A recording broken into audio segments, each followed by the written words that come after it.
Group work can really help students do better in a class because it helps them fill in gaps. So I've drawn this picture. So this is a teacher, and what happens in our brains when we learn something is that we chunk it into a big chunk. So say this is one concept that a teacher has now chunked in her brain, but it's broken up into multiple parts.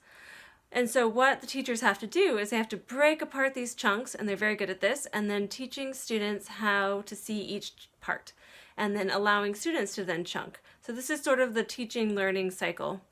And then as it comes down to students, sometimes we understand certain parts of this larger chunk. You'll have a student who understands like, oh, I see like there's a straight line that forms a cross, and this other line and a squiggle line, and another student might understand a different part, like, oh, I understand the circle and how to put these two lines together to make it cross, but I'm confused about other parts. So the nice thing about group work is that because your peers are still learning the information, you can really help each other fill in these gaps and learn how to chunk much better than sometimes the teacher can break it down for you.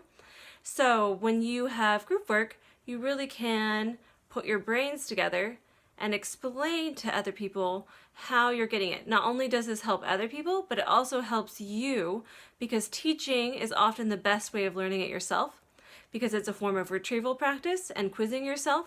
If you can explain it to somebody else in a way that they get it, you really do know it well yourself. So this is one strategy that I teach students. What we'll talk about later in other blog posts is how to have effective group studying, because that's a different skill that we don't often teach.